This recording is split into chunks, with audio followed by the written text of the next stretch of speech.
tonight we're doing a tribute to the great state of Michigan. Anybody here who has no connection to Michigan, like just flew in from Oregon or something? Because you're going to be totally lost. We're going to, I should say, I'm going to read what we call blurts. It wasn't named after me. My name is Bert. It wasn't named after me. Blurts are little prose pieces, and then we're going to alternate them with music.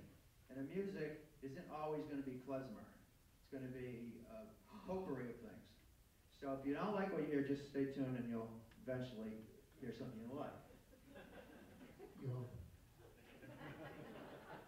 Oh, by the way, this is my chauffeur, Alan Douglas. So he drove us today. No, you drove. Drove the Ford Cirrus all the way from Cleveland, got in, and anyway, I should tell you just two really critical facts. One, I went to the U of M from fall of '68 to '73. And the other thing is, my son one of my kids went to U of M 2006 to 2010. So a lot of what you hear tonight is going to be about Michigan. Hope you can handle that. All right. Okay, this first one's about sardines, okay?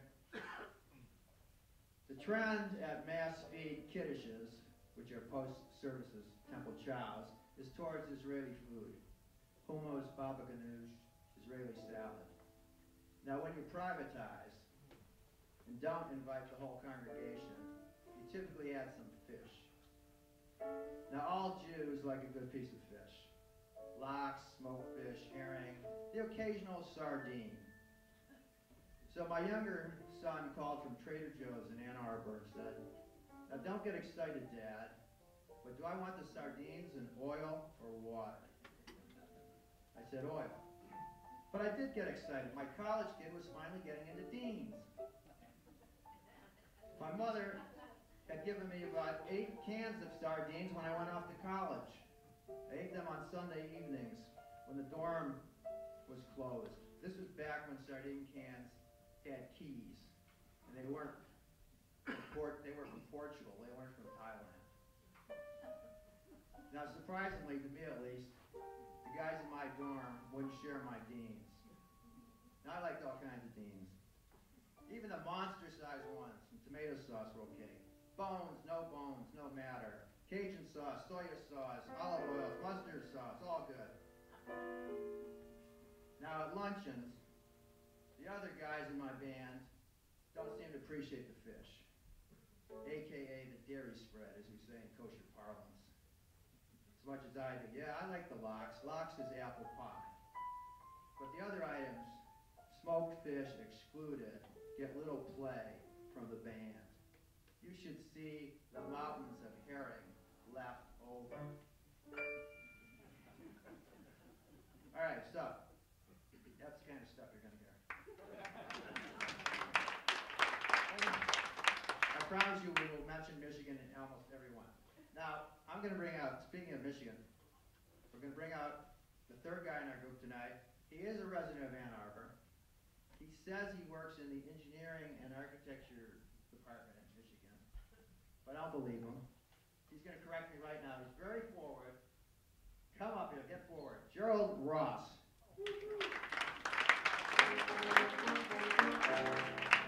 Yeah, Gerald Ross is so good that he doesn't play in Ann Arbor. He just lives here, but he plays all over the world, like England and California. He really is. He's got an instrument named after him, an elderly. So we're going to play a song, greatest Yiddish hit of all time, 1938, #1 on the hit parade. So early in the program?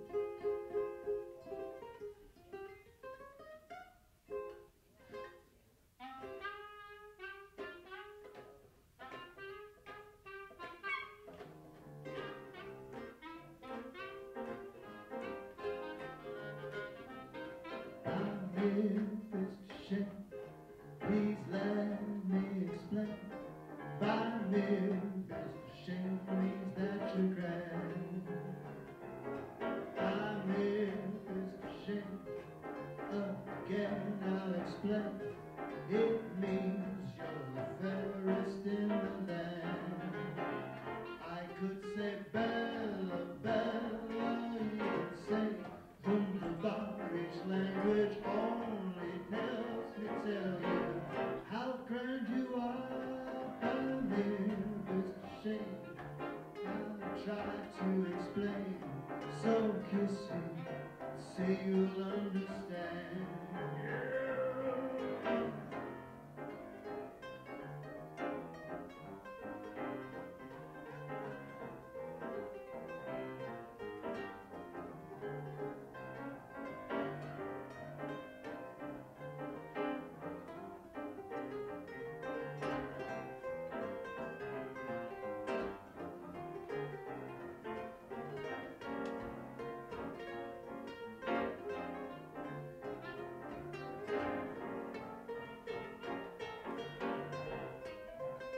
sang that?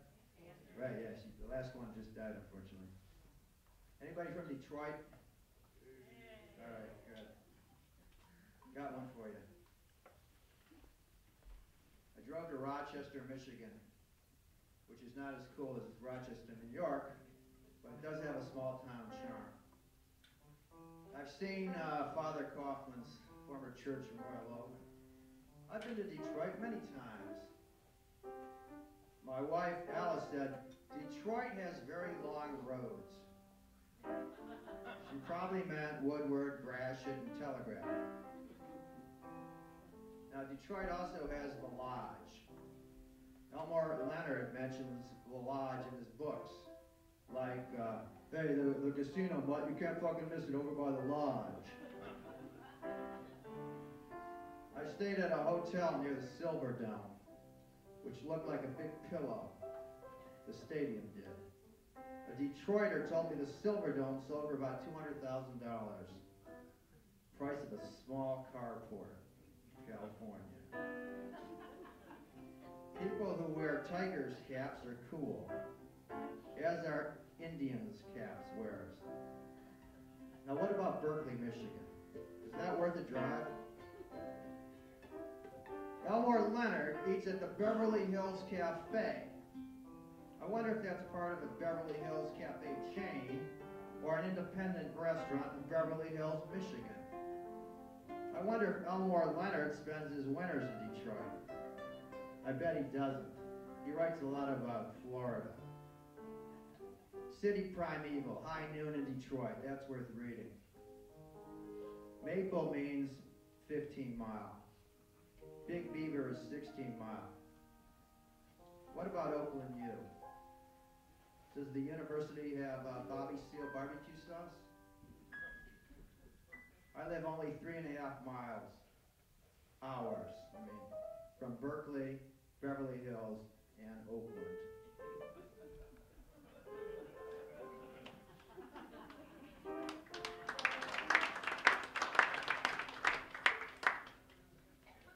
So Gerald was, I mentioned that Garrison Keillor. I got that idea because Gerald actually, weren't you on Garrison Keillor in the 70s? What was the name of your group? The Lost World String Band. The Lost World String Band. Where were they out of? Detroit or Ann Arbor? We were out of the state of Michigan. They were lost. All right, anyway, was this one you played on the show? Yes, I did play this one on the show. It was broadcast all over North America. All right, do it again. Should I do it right now? Do what you want.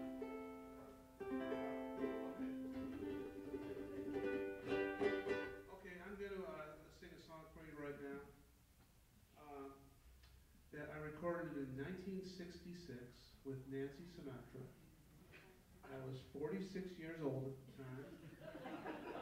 Go ahead, I'll give you some time. Do the math, go ahead. Wow, he looks so good. What is his secret? What is my secret? Fiber. I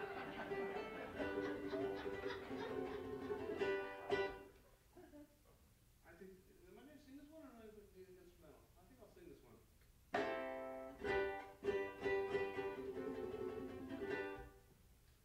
Okay, this song has the three of the most beautiful words in the English language, and those words are, I love you. I'm sure you're all used to singing those three words. It was Valentine's Day yesterday. You probably said it a lot. So those are the words for you to sing along. So let's give it a try right now. I love you. Come on, this is a folk club. You're supposed to sing along.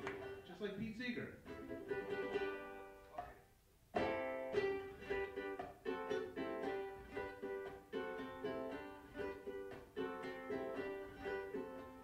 I know I stand in line until you think you have the time to spend an evening with me. I love you. No. No. Think Las Vegas. Let's try it again. Let's try it again. I know I stand in line until you think you have the time to spend an evening with me. Hey, thank you, thank you. How you doing? You're looking good tonight. You're looking good. And if we go someplace to dance, I know that there's a chance you won't be leaving with me. And afterwards we stop into a quiet little place and have a drinky boo.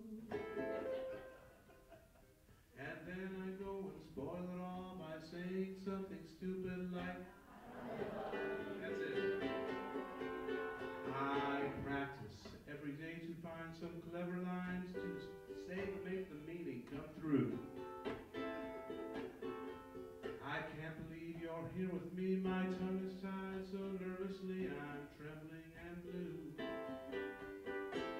Oh, your perfume fills my head, I drop my cigarette, your hair's ablaze, it smells like glue. And then I go and spoil it all by saying something stupid like I love you.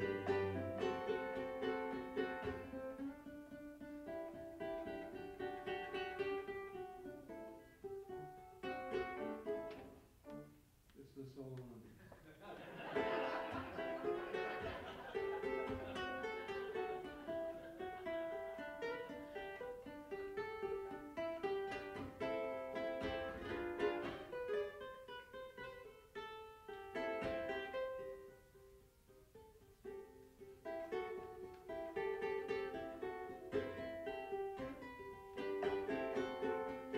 I say, will you grant me a dance, and you give me a second chance, a samba or two. The music makes me trip. I save it with a dip, now there's no heel on your shoe. Oh, I stop to steal a kiss, but your lips I sort of miss, and I chip your front too. And then I go and spoil it all by saying something stupid like I love you. I say my place is not so far, I've got a new Formica bar, martinis for two.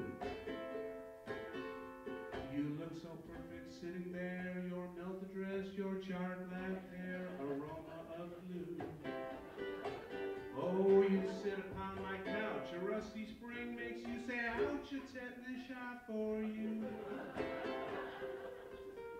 And then I go and spoil it all by saying something stupid like I love you.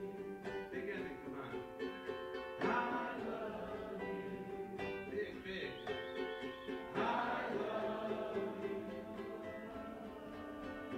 I love you.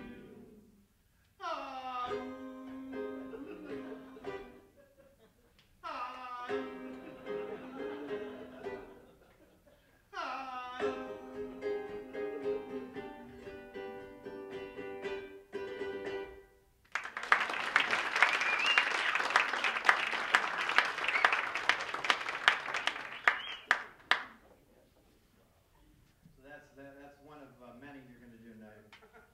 Is this the Gerald Ross Save the show? shot. Anyway, this is called The Hitchhiker's Guide to 1970.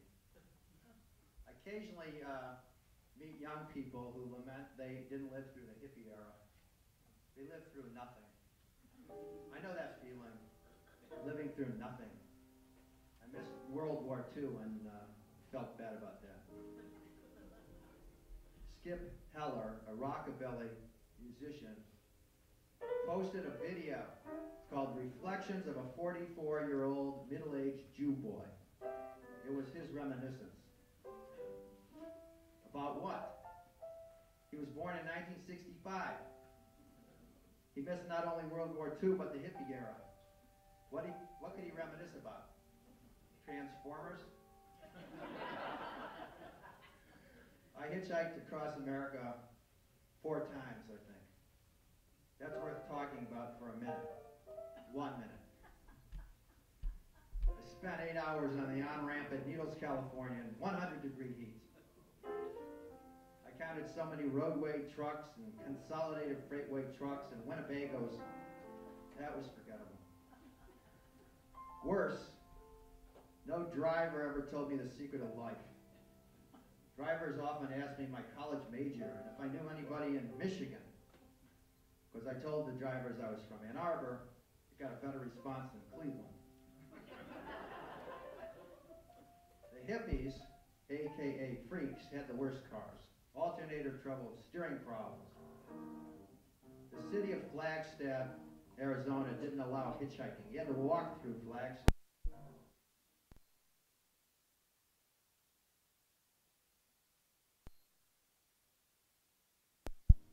He had been a star player at Michigan.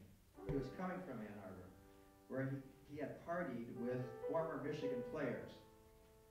Studs, he called them.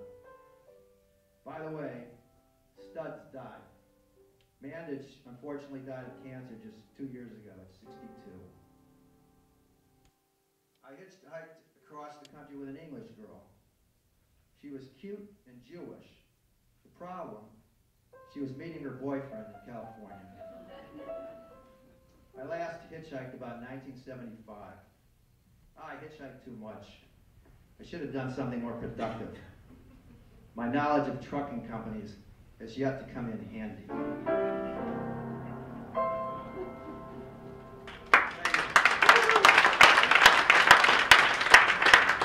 Here's a Klemzer tune. It's called Where Were You During Prohibition? Made popular in the 20s. Actually, I'm not playing that one, but you want to know the difference? Let's be totally different one. People know. They're all the same. All these tunes sound alike. They're called Frelix, which is Yiddish for happy tune. And lively tunes you play at weddings. And you run one into another. You play for like 30 minutes nonstop. And the Gentiles come up and say, "Don't you know more than one song?" No, I just played 20 different songs. This one's called Purple, by the way.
We have another band actually. It's called Yiddish Cup. You probably heard of us because we played here like 8 years in a row. And Alan, were you at the very first Yiddish Cup gig? I don't know, was I? I wasn't there, so, I mean, how can I really know? Yeah, you were, because what I'm getting at is he was an original member of the band. We've been together 24 years. And he has been there every gig. Well, that's what this matters. All right, here's another one. I think this was in the Ann Arbor Observer, in case anybody reads that. You read it. You love it. He edits it. Oh. It's a good paper. I mean, it's the most incredible thing I've ever seen. Anyway, Wolverine Blues. So my son, he went to Michigan, so he's a freshman. We rehashed the football games first semester. And I monitored the college's website like a helicopter parent. I told my kid to audition for the pep band, the Hillel a cappella choir, the school's percussion group called Groove, which is good, check them out, and everything else I could think of. I wanted him to find a niche at the Big U. I wanted Michigan to win at football because my son was so rah-rah. I followed the games on the internet. I didn't know the games were on Cleveland radio. Then I serendipitously found Michigan football on Cleveland radio. No more squinting at my computer. The announcer promoted Detroit pizza parlors and grocery stores. I felt like a ham operator picking up an exotic locale. Gratiot at 8 Mile. CKLW, the Border Blaster. CKLW, the Motor City. That's what you get living up in Cleveland. Get these border announcements like from North Korea to South Korea. Horrible. Anyway, they were sending out the Wolverine word from Windsor. But, Michigan football the next year wasn't on CKLW. It was on a weak FM station from Detroit. the end of my bliss. And then the team used to be good. Then it suddenly stunk. They got a new coach, Rodriguez. I'll always show him. He's a blessed memory. I asked my son, and by then he was a junior, I said, what do you think of the new coach? And he said, who is it? He didn't know about Rich Rod.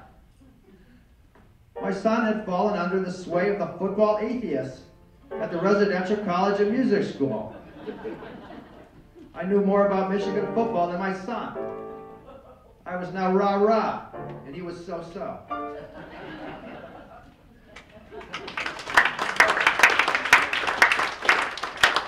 Oh, Dr. Gerald, save me again, Joe. Oh, no.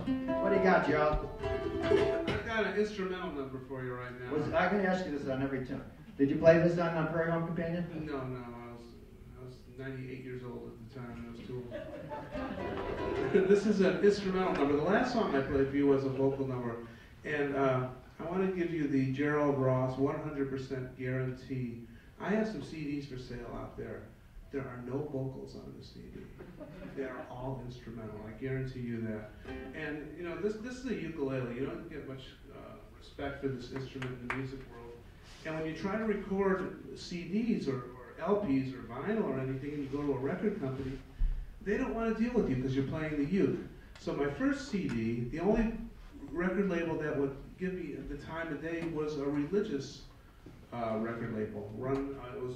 It was on the Oral Roberts record label, and that was a total disaster because people would return the CDs because the hole in the middle kept healing itself.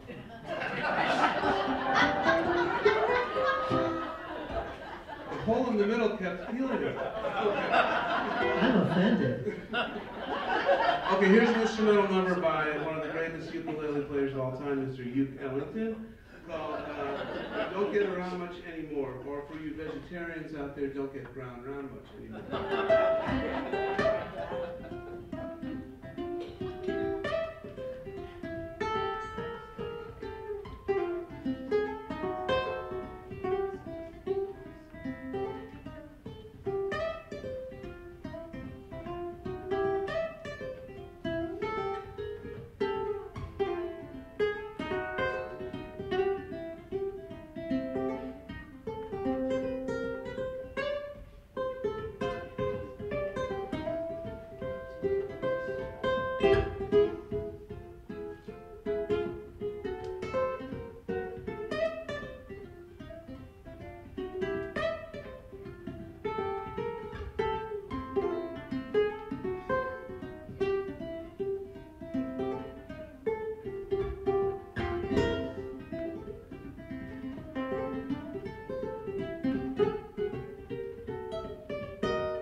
That's great music to wash dishes to, by the way, because you can combine it.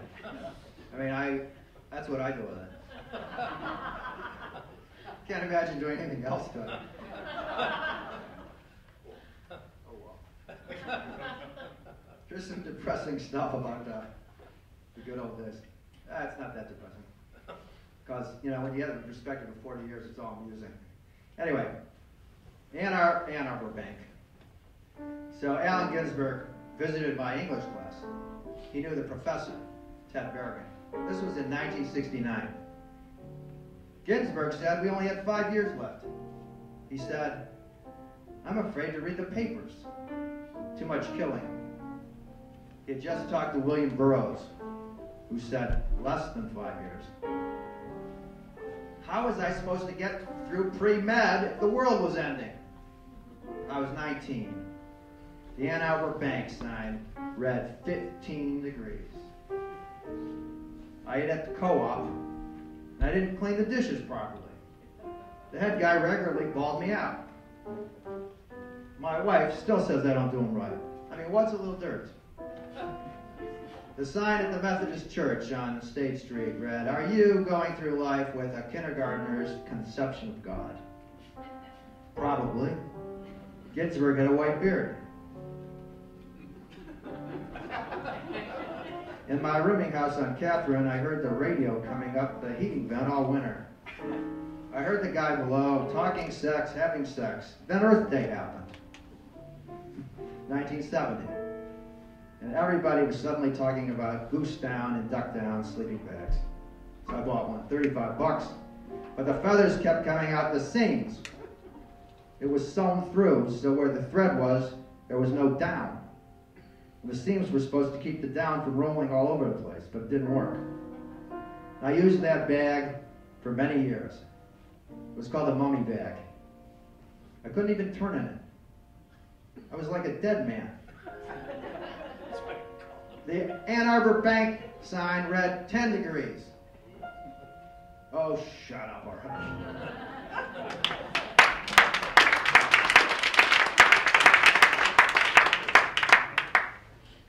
You know, Gerald and I actually met at Camp Michigania about 15 years ago, right? 1998. And I think we played this song on the front porch. We were randomly put into the same cabin, right? It was the first night at Camp Michigania in 1998. It was my first year there. Bert was already there like 40 years. And the first night, everyone had to stand up and say a little bit about themselves and introduce themselves to the audience or the crowd or whatever. And he stood up and he said, Hi, my name is Bert Stratton and I'm a klezmer musician. And everyone cracked up. And they just started laughing. And with that, all of a sudden I heard klezmer musician. I went up to him afterwards. I said, were you joking about that? Are you really a klezmer musician? He said, yeah, I've got my clarinet back in my cabin. I said, well, I've got a guitar. And we played together all week long. It was a lot of fun. And this is one of two. Yeah.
Don't start with me. I didn't say it was going to be entirely pleasant today. All right, anybody into baseball? It's basically spring training. I'm doing a lot of sports stuff today. Wow. Anyway, I had a bunch of baseball cards. I took them to a tank plant in Cleveland. It's called the IX Center. It used to make tanks during World War II.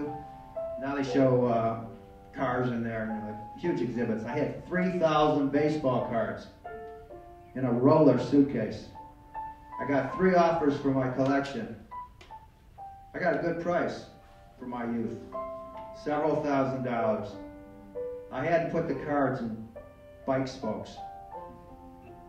I kept Maris wearing an Indian's uniform. I kept Rocky Colavito. Now Colavito is still alive.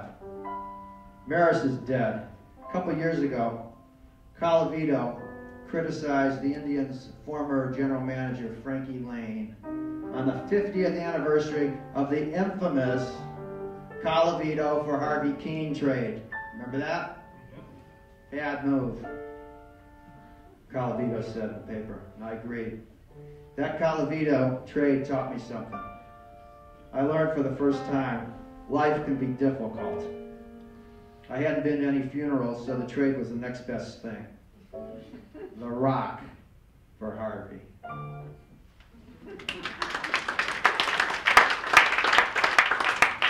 I mean, Harvey Keene was well liked in Detroit. Were you really upset when he left, or were you happy to get Colavito? I don't know. No comment. Hopefully you're baby boomers, because I'm screwed if you're not. I've done this show at senior citizen homes. Wow, that's scary. Anyway, Alan, do you have any talents that you haven't exhibited yet? If so, do it now. Explain it too. What your talent might be tonight at this variety show. My talent tonight is going to be the anti-Gerald, because we need an anti-Gerald up here, and I guess it's my job. I'm going to play music. It's very self-indulgent and has absolutely no sense of humor.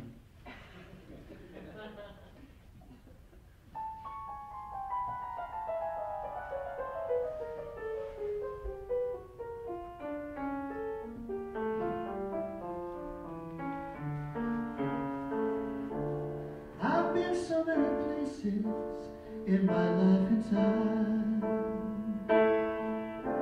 I've sung a lot of songs, I've made some bad rhymes. I've acted out my love on stages with 10,000 people watching. But we're alone now and I'm singing this song for you. I know your image of me is what I hope to be. I treated you unkindly, but darling, can't you see? There's no one more important to me. Darling, can't you please see through me? 'Cause we're alone now and I'm singing this song for you. You taught me precious secrets of truth, withholding nothing. You came out in front and I was hiding. But now I'm so much better, and if my words don't come together, listen to the melody, 'cause my love is in there hiding.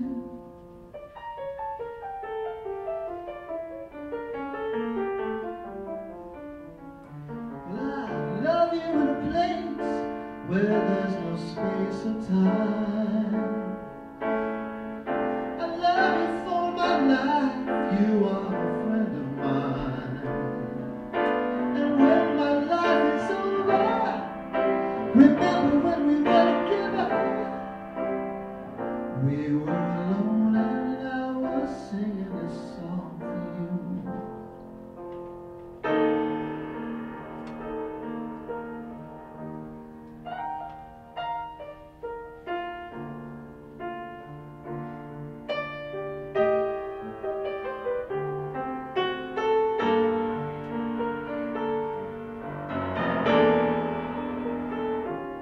Well, Love you in a place where there's no space or time.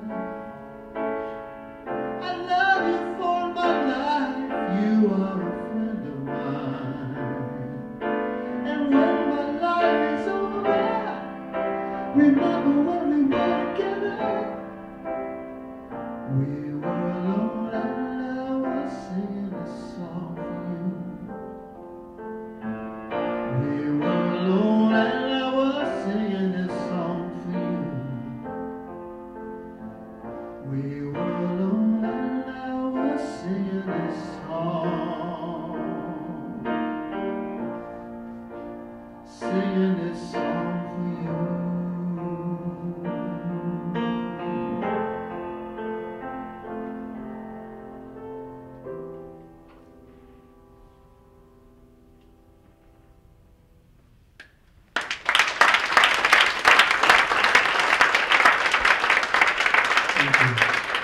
So, I don't know their tune. I mean, It's a classic.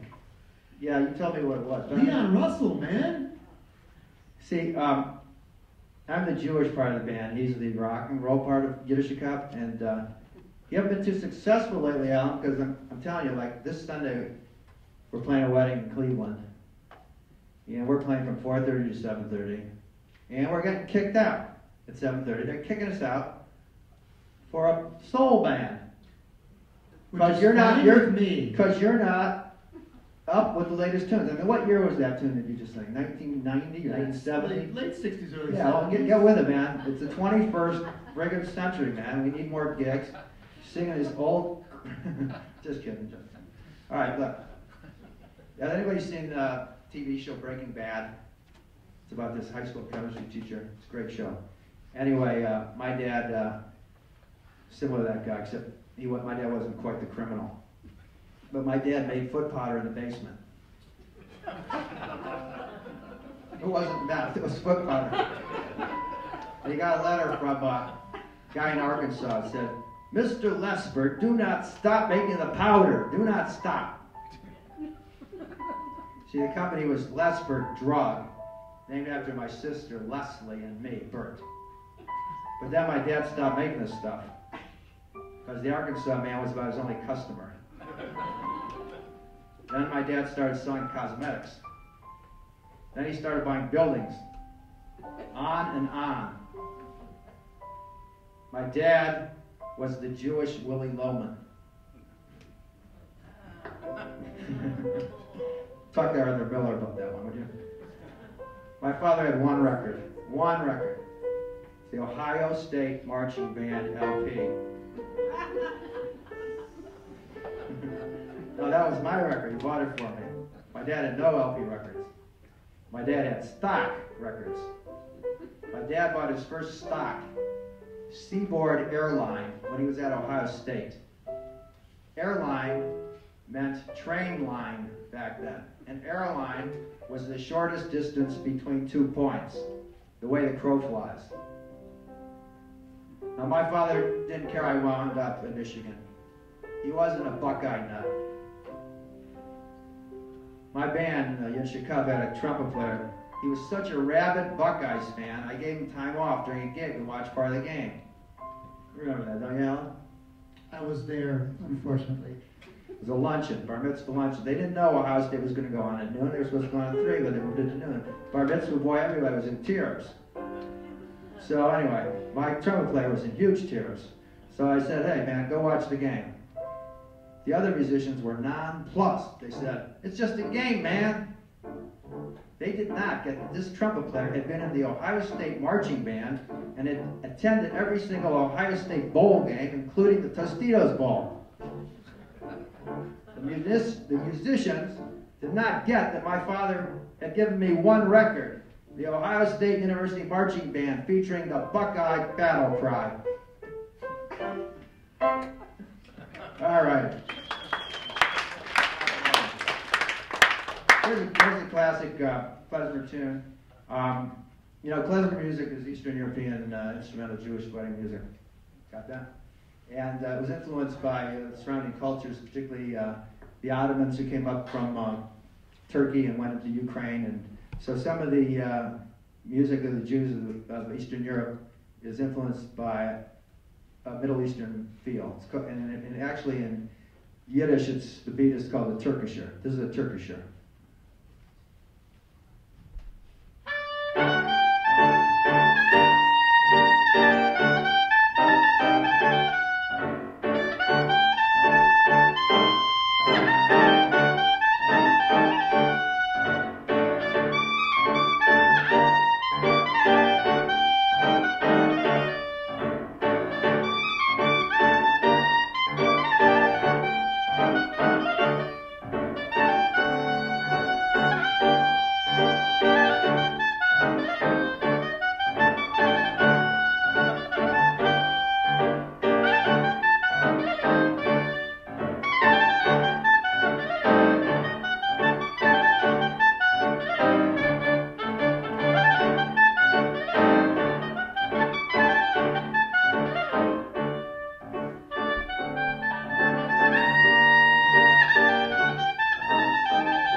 I'm going to skip one.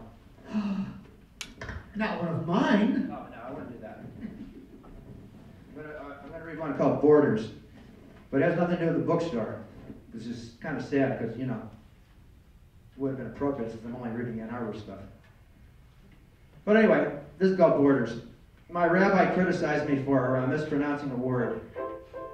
Not a Hebrew word either. I mispronounced Route 66. I said Route 66. My rabbi's from St. Louis and takes Route 66 personally. I like borders, roads, boundaries. And in Ohio, it's route. And it's Route 23, right? It'll say I'm going down Route 23. Now, Michigan was the winter wonderland for many lame years. Last year, I was in Seligman, Arizona. Every tchotchke shop in Seligman had Route 66 gear. Then I was down the Grand Canyon. A Californian called me, hey, Iowa, he called me. He called me Iowa.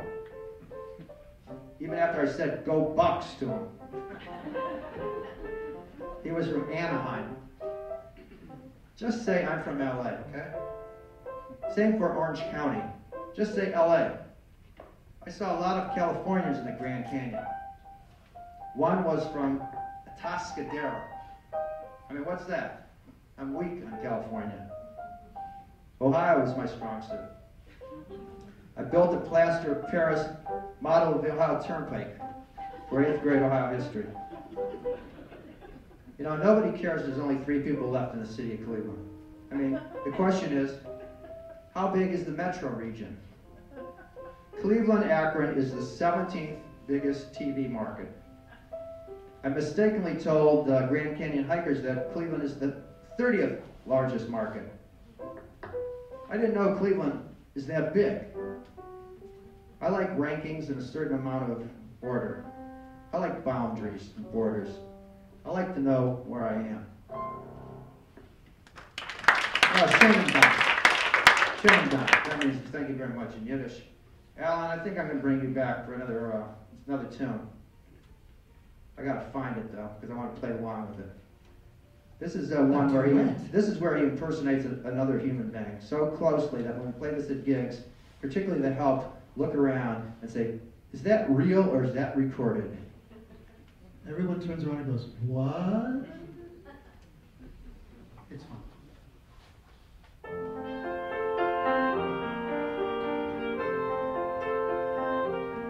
see trees of green, red roses too. I see the moon for me and you, and I think to myself, what a wonderful world.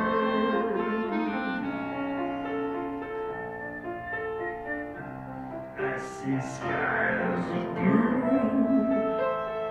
clouds of white, the bright blessed day, the dark secret night, and I think to myself,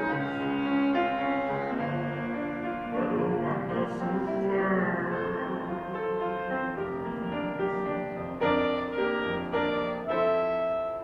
The colors of the rainbow, so pretty in the sky, are also on the faces of people going by.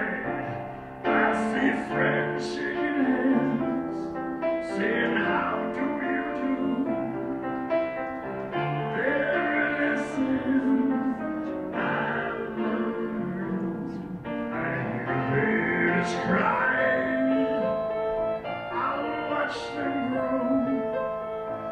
They learn much more than I'll ever know, and I think to myself, what a wonderful world. Yes, I think to myself, what a wonderful world.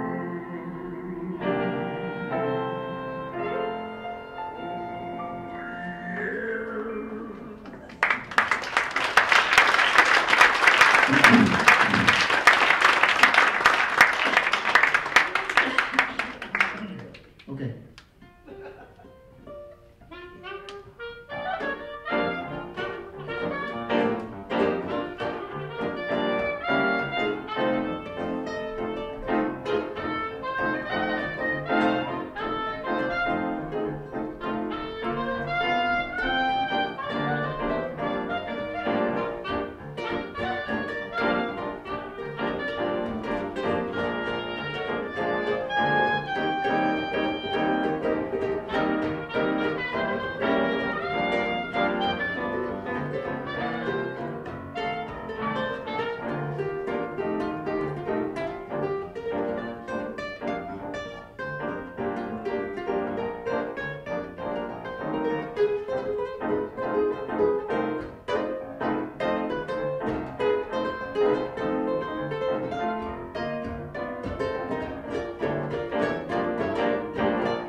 peaked, and I think the youth revival is really huge now. This guy could quit his job. He said he's going to quit in 3 years and 7 months. Anyways, 2 weeks, 3 years, 7 months, and 2 weeks. He just told me. But just tell me where you've been last year, getting paid to play that little thing. London, England, Sevilla, Spain, Cleveland. Yeah. That was a big one. That was huge. Milwaukee. That's not quite as big. Peninsula. All right, shut up already. Making us look bad. We were in West Virginia. Played at the Jewish reunion of West Virginia, going back there too, you know. Don't forget El Paso. Ah, I already forgot that one. Twice. Figured that But one. we've never been abroad. I mean, we did play Windsor JCC, but I don't know. Can I count that? Does that count? We counted in our publicity, believe me. We need a passport. Yeah, when we went, you didn't. We're that old. I'm going to tell you about the Klezmer revival. So it peaked 1996 to 2001. Back then, we were selling CDs faster than tea bags at a Canners convention. I mean, Perlman was on the television. He did a PBS show called In the Fiddler's House. That started it all.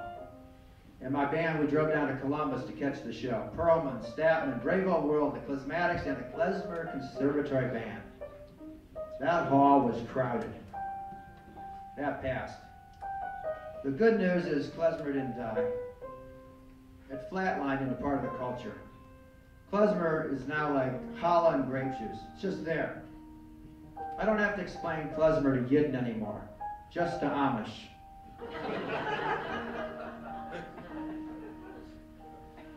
Yeah, every Klezmer band, I mean, every town has one. I mean, we're a territory band. I mean, nobody messes with us in the Midwest. Nobody. I mean, we play Detroit all the time. Is anybody in Detroit mess with us? Tell me who they are. I'll get them. Give me their names right now. You go west to Chicago, that's Maxwell Street. We don't mess with Chicago. So I thought our comedy album, Sugar and Mambo, might make Get a Cup the next big thing. Can you play a little lick of that? It's a dance you can learn at a glance, for charm and romance, for sugar and mambo. Yeah, I mean, it was incredible. He wrote most of it. The next big thing. But, you know, our target audience for Sugar and Mambo, Jews, they didn't go for the funny songs as much as the straight-ahead Klezmer instrumentals. I mean, after the concerts, the CD buyers gravitated towards our first album, the one with all the classics, like Romania, Tumba. I mean, Nutnik the Flying Saucer from Meshuggah and Mambo. Forget it, they didn't like it. So we do an album every few years. Our last one was Klemzer Guy, mostly live. I mean, Alan wanted to stamp live on the cover. And I said, so what if it's live? I mean, you know, who cares? We recorded the album in a house. A studio, and laid down some live tracks at the Ark in Ann Arbor, Michigan. And the John S. Knight Center, of course, you know where that is, right? Akron, Ohio. We always expect to go platinum with our records. That's the thrill of the arts. All that striving and hope. We go 10, at least.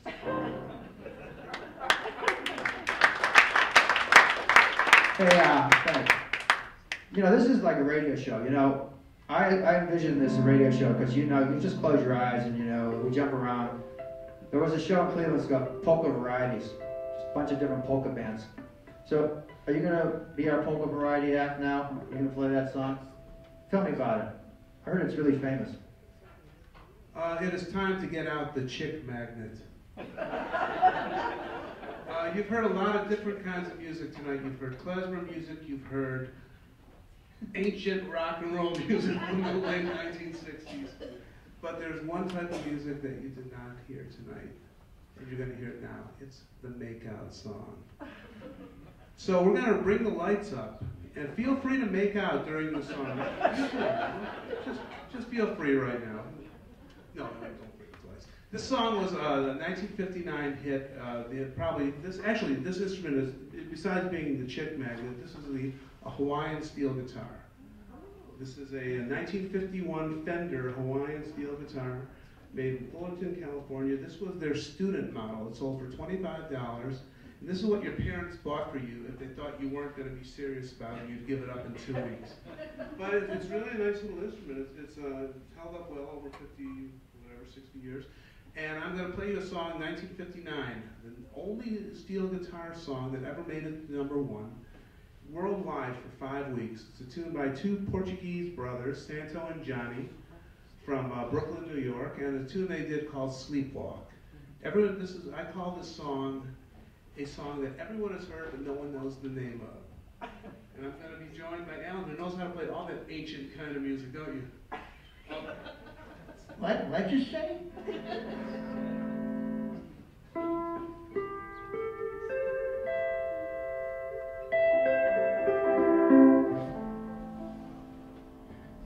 One, a two. What? A one, two, ready, go.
Wow, that was incredible. I haven't heard that kind of music too often. I mean, I've been in a klezmer band, it just doesn't happen that often. Hawaiian klezmer bands. Anyway, you know, I'm focusing a lot on like 1970. If I'm going to give that up, I'm going to go to 1973 now, okay? This is first person, okay? I'm 20 and 23. I'm living with my parents at the Mark IV, a high-rise by the freeway, Cleveland. I'm living with my parents at age 23. My life is so exciting, it couldn't get published in a mortuary journal. I mean, Chekhov said, people do not go to the North Pole and fall off icebergs. They go to offices, quarrel with their wives, and eat cabbage soup. I want to go to the North Pole. My dad almost clobbered me today because I didn't want to save $5 on traveler's checks. He said, "You aren't a millionaire yet," he said, scratching himself. He was wearing just underwear. Tonight at a party, my parents' party, Zoltan Rich, the Hungarian know-it-all, said, the students protest for entirely selfish reasons. You know what the word is we're missing? The key to the whole discussion is obligation. Parents have abrogated their responsibility. I mean, it's time for me to go. Can't take it. The guy from Case Western said he might give me a ride out west tomorrow. California or Mexico. I won't come back here for at least 6 months. I mean, my mother has a bridge game here tomorrow. If I'm within 100 feet of that game, I die. Move along. Try the Rand McNally approach to self-discovery. It's 3 a.m. in Utah. I'm under a lamppost, sleeping in a mummy bag. I hear a deer. Or is it bears? Hey, I'm afraid of nature. I hear semis shifting. I wonder if I really like Freak America. Deep down, I'm straighter than a library science major. I could wind up back in Cleveland. Or maybe I'll settle out in California. My dad says, I'm sure you'll be a success someday. But at what? I don't know. Whatever it is, I should do a good job of it. My father never says, what are your plans? What do you see yourself doing in 10 years? That would be cruel. I'm sitting on the dock of the bay in Bodega Bay, California. I'm eating squid. Or maybe it's a big snail. I'm not sure. I'm at a marine lab visiting an old Ann Arbor buddy. Wasting time. I don't know yet.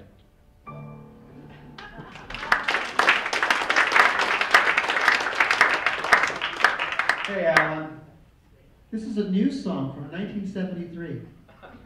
This is you know, my son, the Michigan graduate, the music major. He loves this song. So it's probably pretty cool because he's young. Yeah. Is it considered cool? Like that other song wasn't, right? What band is this anyway?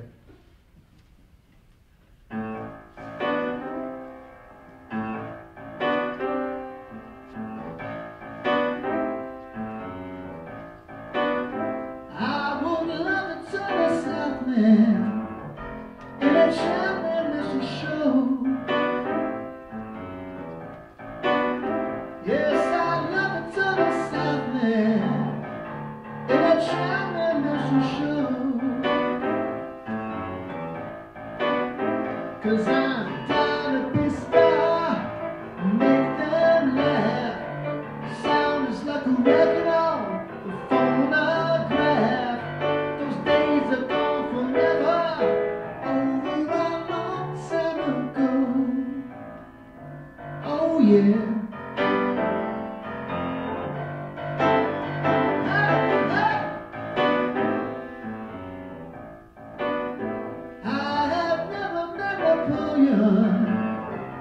But I plan to find a time. Yes, I've never met Bruce Chatton, but I plan to find a time. Yes, I do, 'cause he looks so fine upon that hill. They tell me he was lonely, he's lonely still. Those days are gone forever, over a long time ago. Oh yeah.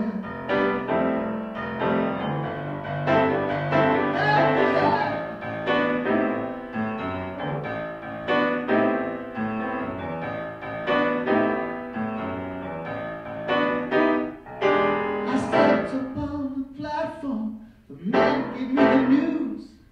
He said, you must be joking, son. Where did you get those shoes? Where did you get those shoes? When I seen them on the TV, movie show, they tell me times have changed, but I just don't know.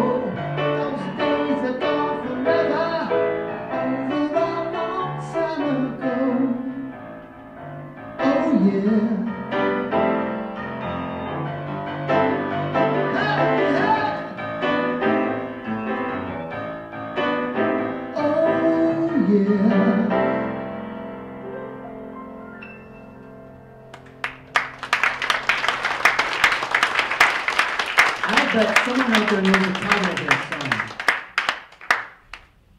Guys, speak up. song. Okay, I was wrong. I don't know what it was. The title of that song is Pretzel Logic, from the album Pretzel Logic. Hey, Alan, we're going to play by Rebbe in Palestine. Oh boy. More klezmer music. So this is, the first part of this is called a hora, which a hora is actually a Romanian word. It means song. Why don't they just call it I'm song? making that up, I think. It means something really bland, though, like song or tune. Anyway, and the second part of it gets fast, and that's called a freilux, which I already explained. That means happy tune.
Gerald Ross actually reads my blog. He's one of about 500 people in the United States who read it. And he actually reads every word of it. Is that true? Every week I read it. Every week. On Tuesday he reads it. It comes out on Wednesday, though, by the way. I like to let it age a little bit. I read it, I just don't talk about it. He doesn't talk about it. It's pretty rough stuff, Alan. Well, if you want to sign up for it, just sign up on the email and you get it once a week. And it's all sorts of stuff like this. A lot of times it's about plumbing problems and my dad, but I thought I'd just do stuff about Michigan tonight. So anyway, I attended college twice, you know that. First time I went to U of M, second time I went to U of M. When my son went there, Jack. I think I got a better value the second time. I mean, I was up there in Ann Arbor almost every month, watching my kid perform in shows or gigs. He was in the music school. I really enjoyed Jack's shows, and I didn't have to write any term papers. Then after graduating, he stayed in Ann Arbor teaching at the rock band school and playing in bands. Now last year I came to town, and I took him and his bandmate to Manny, how do you say this, Manny Osteria? Anyway, that was the deal. Dad's visit equaled fancy dinner. So Jack's guitar player, Theo Katzman, said to me and my son, he said, "Hey Jack," he said, "why don't we stay here in Ann Arbor and make our scene here? I mean, why is everybody heading off in different directions?" See, grads were going to Chicago, New York, California, and Theo, he turned to me and said, "Can you give me some leaving the nest advice?" I mean, what? Why ask me? I'm not your father. What if I said go to Brazil? Would you do it? But Theo had already tapped his dad, who was a retired Tonight Show trumpeter. His father had gone generic and said, "Do whatever you want." See, I had bailed in Ann Arbor after graduation and swore I'd never come back. But later, in fact, in the 70s, I wrote the Alumni Association. I said, "Oh, don't send me any more literature. I'm not in college anymore. I'm working a family business in Cleveland." But it turned out I swore incorrectly. I've been back to Ann Arbor many times. My band, Yiddish Cup, plays at the Ark every year. I know a lot of people here. Some go to the football games, some don't. They're all blue and interesting. But that's not what I told the boys. I said, "Boys, if you stay here in Ann Arbor and are 35 and you're still here, you'll probably wonder why you didn't leave. So try someplace else, and if you fail, so be it. You can always come back. You'll regret not taking the chance more than any possible failure. In fact, when you're 40 or 50, you might think your failure was not a failure." Now, I was hitting failure a little too hard, so regroup. I thought of telling them, "Stay in Ann Arbor. There are plenty of adults here in this town. The town is cool. It's one big brain trust. Even the ice cream store clerks are funny. Stay here." But I couldn't. So Theo went to New York, and Jack went to California. Update to follow, circa 2025.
True.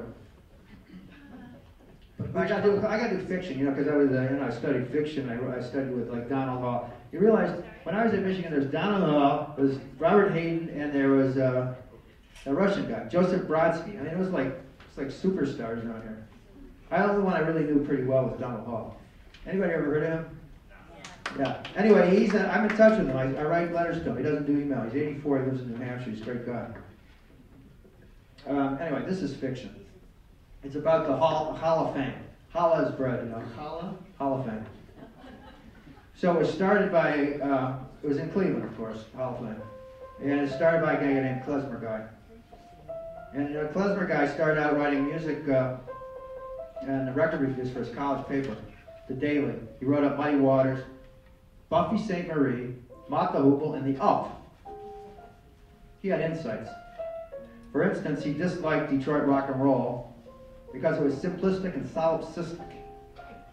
He loved solipsistic. In '72, Klemzer Guy lambasted John Lennon's free John Sinclair concert at the Michigan Basketball Arena. I mean, face it, Lennon, Ono, and Allen Ginsberg on harmonium were not music. John Sinclair and the White Panther Party were not happy with this review. In fact, those potheads were fuming. So Klemzer Guy left Ann Arbor in a hurry and opened a club in Cleveland. Perfectly situated on the music club circuit, halfway between Chicago and New York. He booked acts for a shul, a synagogue. He explained to the temple's big shots he was running a Jewish music coffee house. He booked the Electric Prunes, Steve Miller, Quicksilver. Crowds gathered. DJs screamed, "Go see Steve Miller tonight at TRS." TRS stood for Taylor Road Synagogue. I mean, the place was packed. He made a lot of money. Then it dawned on him, hey, I'm in a shul, I'm in a synagogue, I've made it, why not try Jewish music? So he booked Dave Terrace, huge hit. Booked Mickey Katz, another smash. And then in '92, the Rock and Roll Hall of Fame opened. And the Hall of Fame steering committee decided to ride the coattails of the Rock Hall. Just like, African Safari did to Disney World. So, I had the Klemzer Guy had the Electric Prune stuff, classic Jewish band. Steve Miller, super Jew. Steve Miller, super Jew. 100 years from now, Martian will want to hear what the Klezmatics sounded like, and the Hall of Fame will be there. The Hall of Fame has the Klezmatics' first cassette. Call ahead.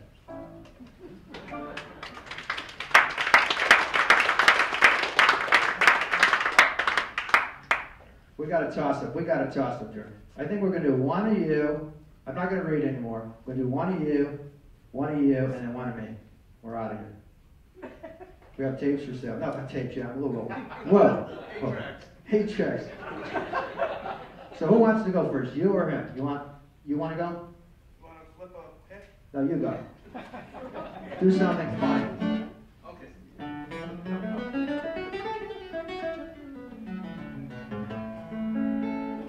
I'm going to play a song that I wrote when I was 15 years old. What year was that?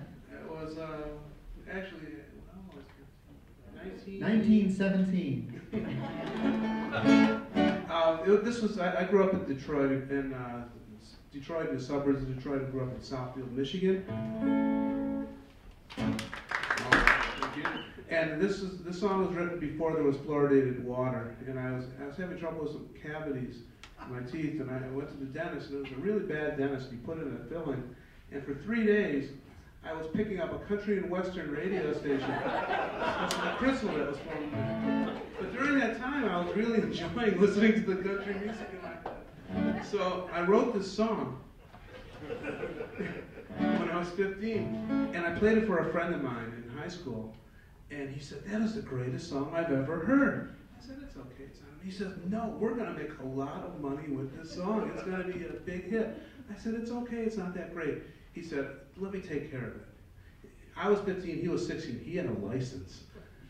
So he came back the next day, he says, I made an appointment for you to go talk to a country and western disc jockey on 9 Mile Road in Southfield on that next Tuesday morning at 7 in the morning. And I said, what? He says, yeah, it was really hard to do. I got this appointment. So the weekend rolls by. I'm practicing the song. I'm getting all nervous about playing for this disc jockey. And Monday night rolls around. We go, what are we gonna wear? What are we gonna wear? We couldn't find any country and western clothing. This was Southfield, Michigan, 1971. But we found some sailors' hats, so we put on sailors' hats. And we showed up at the only country and western station in Detroit in 1971. We got there at 6:30. We sat in the lobby. They wouldn't even let us back into the room. They kept us out in the lobby. And finally, this disc jockey came out, and he was hungover. He stunk of cigarettes. He was holding a beer. He said, "What do you got?" And we were all cheering, and I played my song for him, and I finished the song, and we looked at him. We said, "What do you think? What do you think?" And he looked at me and says, "Son, with all due respect, Jewish people don't play country music." And here's the song right now. It's called "There's No Pill for a Broken Heart." It's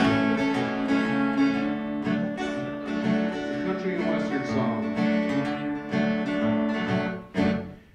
And please help me. It is not hard to write songs. This whole thing about Bob Dylan and how he's a god and everything, it's all just rhymes.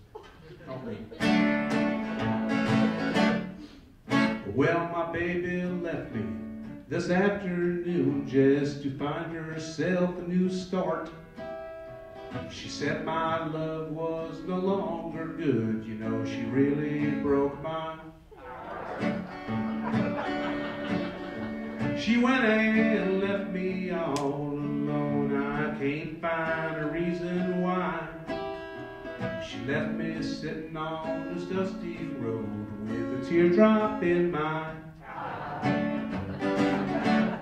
And there's no pill for a broken heart, no tablets, no vitamins, so they say. No spirits, no remedies, no ointments, no creams, no capsules you take 3 times every day. Well, I asked my doctor what to do. My chest was filled with pain, and every time I looked outside, you know, it looked like it would rain. Well, she was my love, the only girl who I ever got involved. But our love was like a capsule when it started to. There's no